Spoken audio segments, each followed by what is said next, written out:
What if you only had $5 to spend on bow making supplies? Could you make a bow? And what if you had $500 to spend on anything you wanted to make the best possible hunting bow? How different would that bow be? This is a premium Osage stave, including shipping to Alaska. This chunk of wood cost me $250, but it is pristine. This is a piece of Schedule 40 PVC. The local hardware store sells it by the foot, 82 cents a foot. Osage is, in my opinion, the best bow making wood on the planet, but it comes at a price. This is at least 35 years of growth. And then on top of this was the sapwood. This is probably, at minimum, a 50-year-old tree. And very few of the trees are even straight enough to make a bow. That's one of the reasons that this wood is so expensive. I'm gonna cut this at 52 inches, and then I'm gonna heat it into the bow and arrow profile that I want. I haven't done this since I was a kid, so I'm not super sure if I got the right piece of PVC or if this length is gonna be the right length for my draw length. First thing we need to do is get rid of this black paint, and then we need to chase a growth ring. The color of this wood is just insane. It's like neon yellow. It's so weird to me to think that there's something in the woods that's this obnoxious.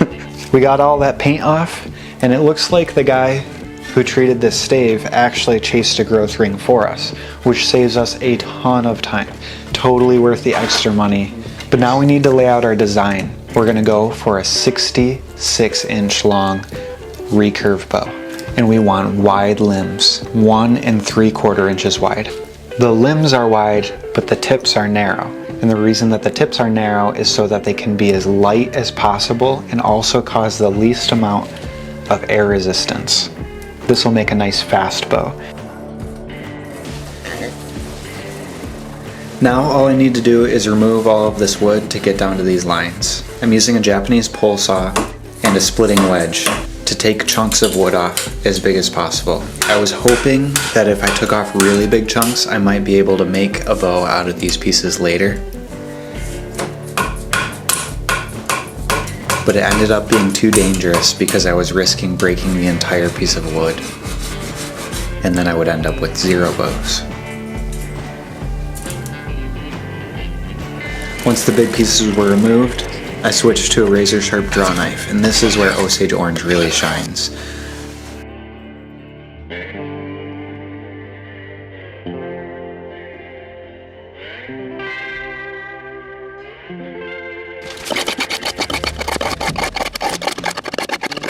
I used a chisel to rough out the handle section.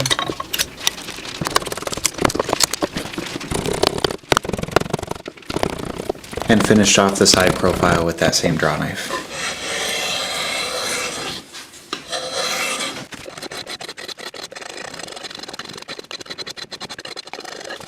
Now I've got a bow blank, a bow-shaped object that does not bend. But let's jump back to the other project and see what's going on there. I cut this bow down to 52 inches. PVC is pretty bendy stuff as is. You might even be able to make a bow just by drilling a hole and tying a knot and not doing anything more than cutting it to length. But if you use a little bit of physics and change the profile, you can get it to bend more just by squishing it down. And the best way to make it squishy is with heat. This is approximately the center. So I'm just going to put my hand over the center and mark the bottom and the top of my hand. That'll be my handle, and we'll leave that completely round. Everything else will be tapered down towards flat. Now that this limb is marked, I'm just going to get a piece of tinfoil that's the same length as the limb. I want to double this over. And I'm going to put my limb inside of this little heat trap that I made. And leave my handle out, because the handle needs to stay stiff in order to get this taper right.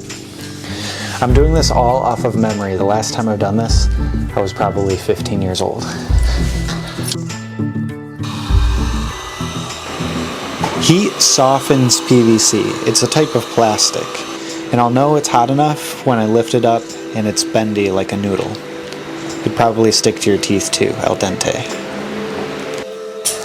All right, now that it's noodly, I'm just gonna take this piece of wood and push it flat.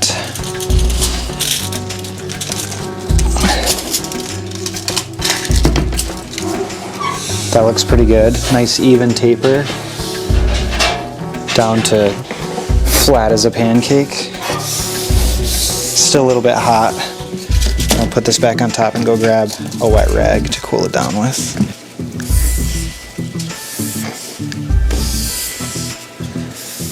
It seems like it went pretty good.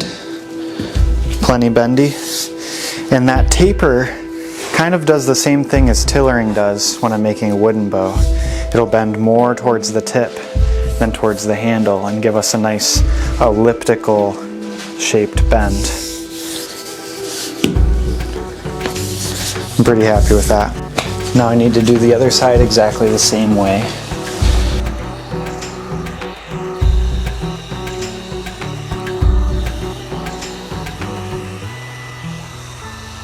I've got this Osage bow roughed out into a bow blank, but it is not bending. So I'm going to drop it down to about 3/8 of an inch.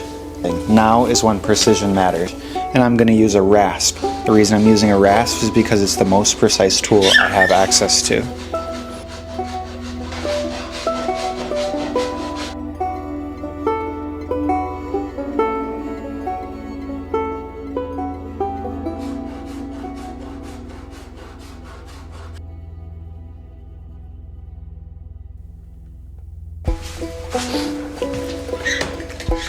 Let's see what we got here.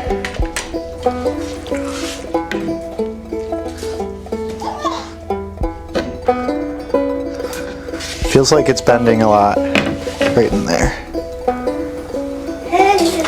And not so much towards the tips. So I'm going to mark that with a pencil and remove some. And then how about this side? This whole side is significantly stiffer, but a much more gradual bend. So I'm just going to go like that, draw one line down the center. Do a little bit more rasping, and then we'll take it to an actual tillering tree or a tillering setup.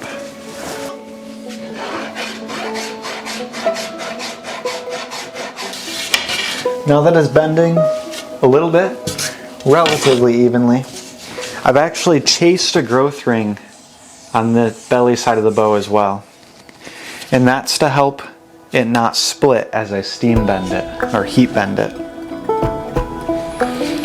But we've got a different problem that we need to address first. There's a little bit of twisting going on in the limb, propeller twist. What I'm going to do to fix this is I'm going to clamp it to my table, and then I'm going to take a clamp and put it on the end of the limb and pull on it, and then I'll apply heat to the center of the limb, and then that'll allow the fibers to plasticize and kind of slip past each other. I'll hold it there until it cools down, and then we should have eliminated all of the twist in this bow. In the meantime, let's put a string on the PVC bow. I've got this bundle of paracord I've probably had for a million years, and I'm going to make a string out of this, but it's important to wet down the string and pre-stretch it before you do that. Alright, we got a string on this bow. We're going to string it up and see how it looks. Maybe that string is a little too short. I believe technically this is a bow, and you could shoot it as is. The tiller doesn't look great, to be honest. It appears that this side is bending significantly more than this side. I think the best thing to do is probably going to be to heat that up a little bit and let it expand back into a circle just a little bit more.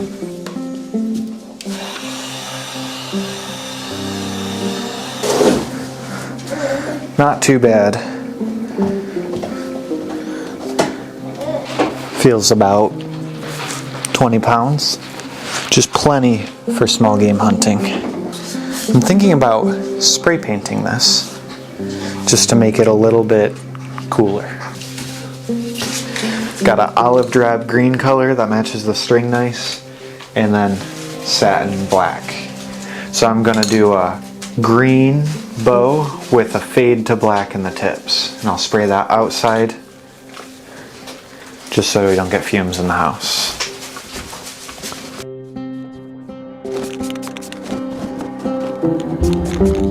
The next thing I want to do is put a handle on this. So I'm going to take that same paracord and tuck one end and then do a bunch of tight wraps over that loose end.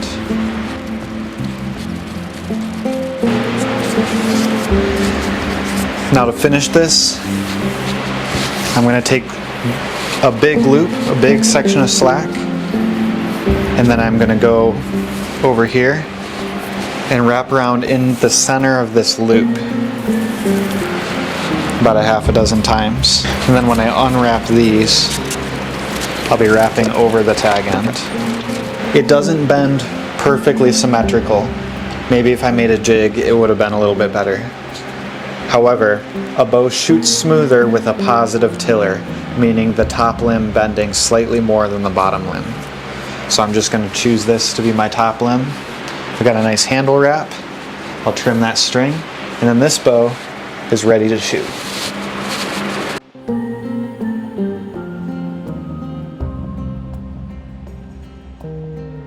This is a long bow, and this is a recurve bow. The definition of a recurve bow, technically, is that when the bow is at brace height, the string touches the limb.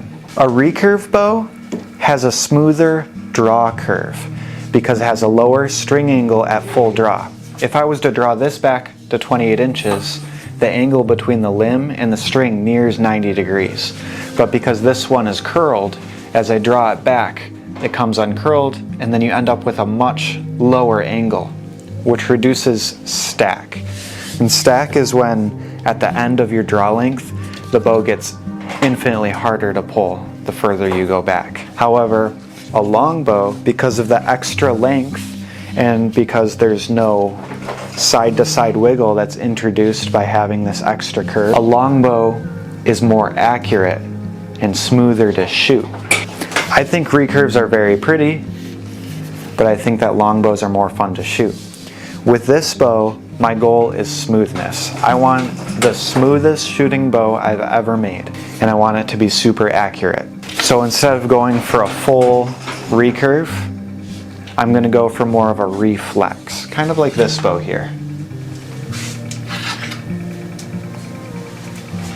This is one of the smoothest bows I've ever made. And as I heat this, the weight will slowly draw the wood around this curve.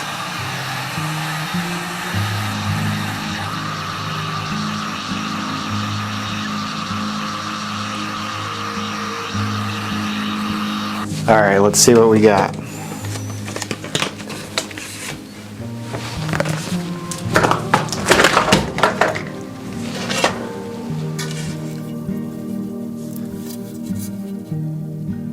Pretty straight, nice little reflexes in the tip, not full on recurves. This is going to be a really cool bow. I purposely left the tips a little bit wide so that when I recurve it, if there's any sort of side to side, I can fix that, and there is. This side here is tending this way, so I'm just going to shave off that real quick.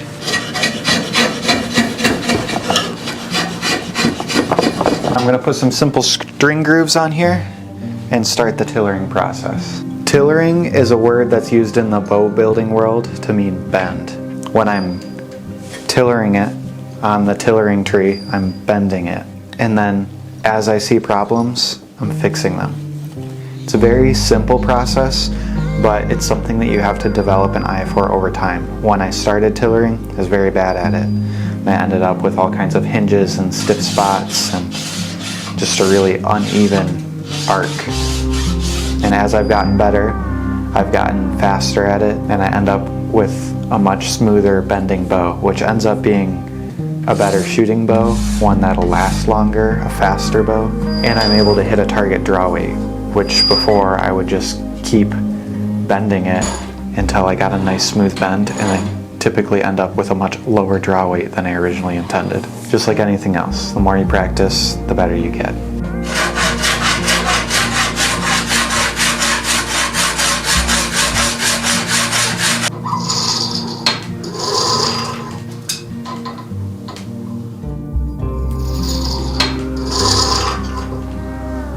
Okay, we got an official 28 inches on the draw tree.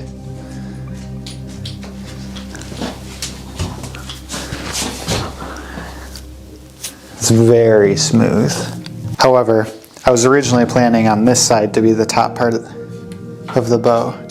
I'm gonna have to switch it around just a little bit because this string sits just a tad bit off center. I actually like it to sit a tad bit off center because if I choose for this to be the top side of my bow, then we might end up with a center shot where I'm not having to adjust for archer's paradox too much. Now let's go shape this handle and make this thing pretty.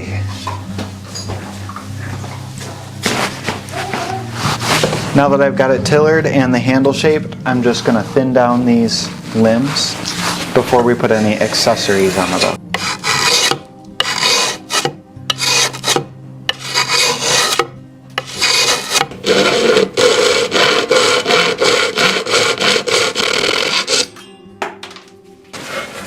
Moose antlers like this one are worth hundreds of dollars, and I'm definitely not going to use this entire thing.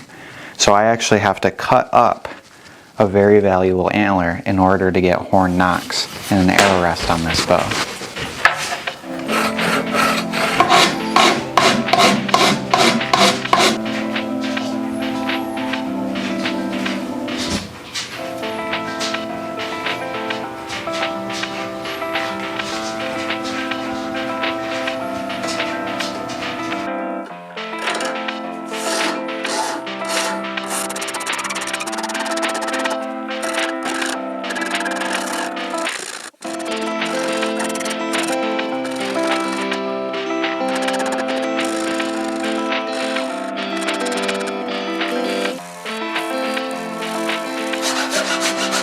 This bow's looking super duper good. I've got my moose antler tip overlays on there. I want to put an antler tip on there, but before I do that, I actually want to get rid of this bright orange color. I know that Osage is a really famous bow making wood and lots of people love this orange color, but I have something special that I want to back this bow with, and in order for the backing to really stand out, I think I want to darken this wood. I also think, since all of my bows are intended to be hunting tools, the bright orange just isn't conducive to sneaking up on animals. So I'm going to grab some ebony stain and see how much darker one coat makes this wood.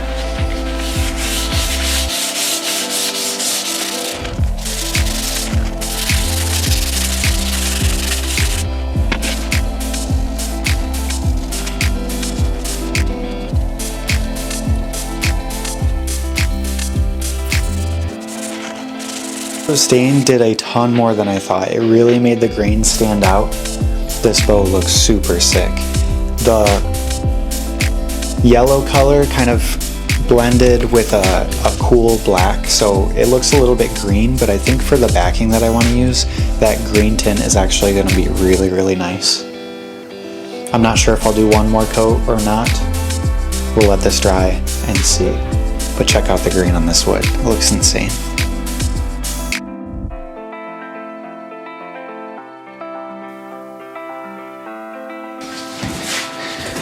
For the string for this bow, I want to use B55, my favorite string making material. For this one, I'm using red and black. I'll do 8 strands of each, and then with the serving material that I use, that should be the perfect size for the nocks I use on my wooden arrows. This is called serving. That's what protects the string from the arrow nock so that it doesn't wear out over time and break. And I wrap it the exact same way that I wrapped the handle on the PVC bow. There's this lady named June Purdue who's a native Alaskan, and she tans salmon skins and a bunch of other things. So I ordered some salmon skin from her that I plan to back this bow with, and I ordered red ones, which I think will look really, really cool. Wow, that looks incredible. So what I was hoping is that this would go almost all the way to the handle on the back of the bow, just like that.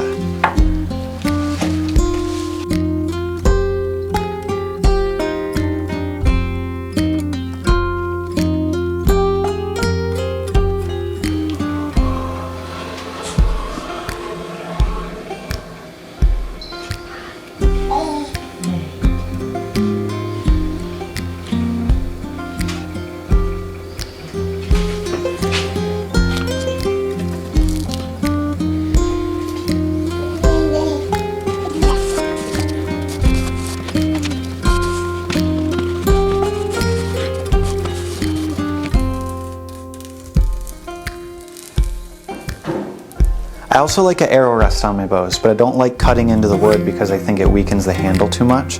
So lately I've been doing external arrow rests with antler tines, kind of like this bow right here. My favorite way to do that is to take a little piece of antler tine and drill a hole and fit it into the bow. But this moose antler that I've been using, the tines are way too big. These are too thick to make an arrow shelf out of. So I've got a caribou antler, and this is another giant antler that's worth quite a bit of money.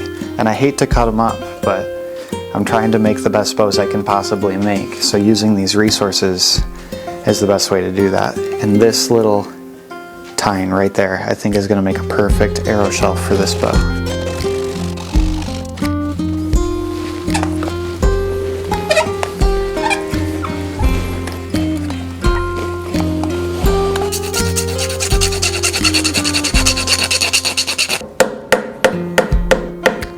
For the finishing touches on this bow, I'm going to add some mink fur silencers.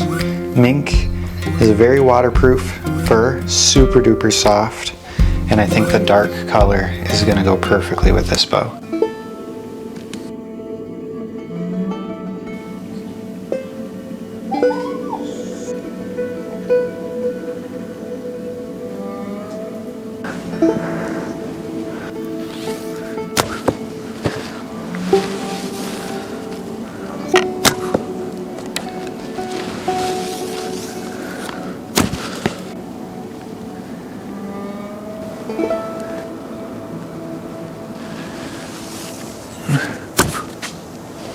We're going to do an accuracy test and also a speed test. I don't have a speedometer or a chronograph, that thing that you shoot through to check your arrow speed, but I do have a slow motion camera.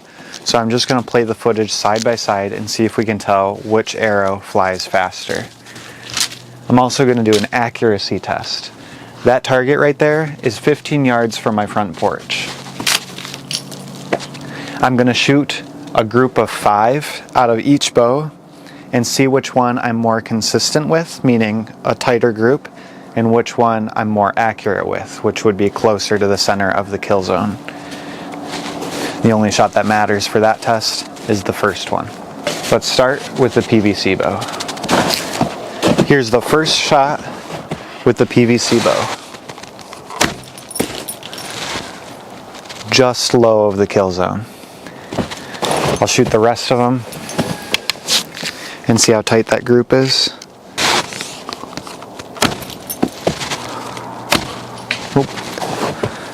That one missed the target completely.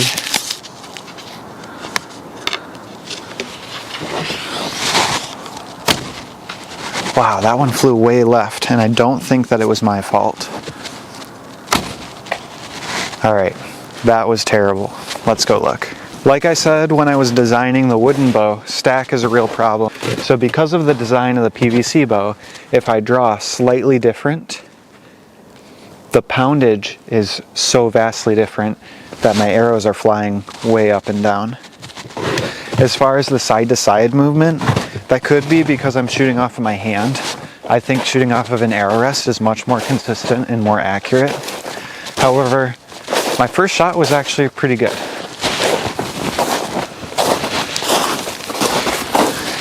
Maybe not as good as I thought because it's angling down. There's the kill zone right there, and this is my first shot. And overall, the group is just spread all over the freaking place.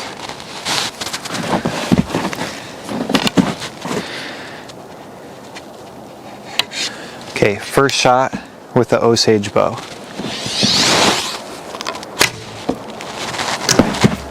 Pretty good. Right away, it just feels so much better.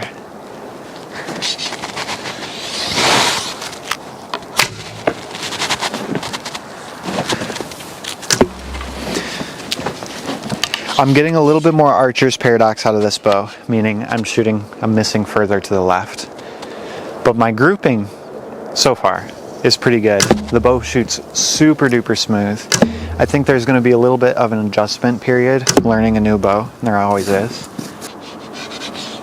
But I think that this bow, just the way that it feels when it shoots, the limited stack, the consistency in the wood, I think that PVC probably fluctuates a lot more in temperature, especially in Alaska where it's really cold. Plastic gets brittle.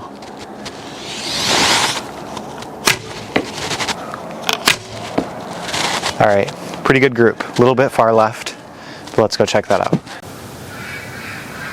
So they're actually not that far left now that I'm getting closer. The arrows that I'm shooting are just weak spines, so the fletchings are off to the left, except for this one, for whatever reason. I don't know what happened with that guy. So the way that I'm going to do this speed test is I'm going to slow my camera down to 180 frames per second. So that would be 5 times slower than real life. I'm going to shoot the arrow from 10 yards out of both bows, and I want to put the footage side by side, or one after another, and see if we can watch the arrow flight and compare and see which one's faster. After shooting both these bows about a dozen times each, I'm actually kind of surprised. This chunk of PVC actually shoots really good, but it is quite a bit slower than the wooden bow. The only thing that I don't like about this bow is I don't actually think that the leather would be very durable in the water, in the rain. So if I was choosing a bow off of my rack to go hunting and it was pouring raining out, I wouldn't want to bring this one because I'd be afraid that the leather would soak up a whole bunch of moisture. My goal with this bow was to make something incredibly smooth, and I definitely ended up with a super duper smooth shooting bow. As far as my hunting bows go, it might be on the slower side. That was to be expected. It's very quiet because of these string silencers, and I think because of the design a little bit. Overall, I'm just blown away by the way that it looks. I think this is one of the prettiest bows I've ever made, and I would put this in the art category when it comes to bow making, more than just a simple functional tool. Now, I don't want anybody to feel discouraged and think that you have to go and spend $500 on bow making supplies. PVC is a great way to get an introduction into bow making. You can start and finish a bow for about $4 and some cents, and you could probably build the whole thing in 10 minutes or less. This was fun, making a bow that has really cool antler tips and a nice arrow rest, staining it black, making something out of a special wood that I've always wanted to use. But my favorite bow on this whole rack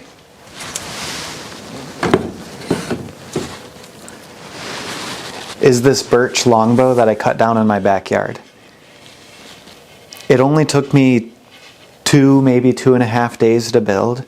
The only expense that I have is the string making material, and it's by far the most accurate bow that I've ever made.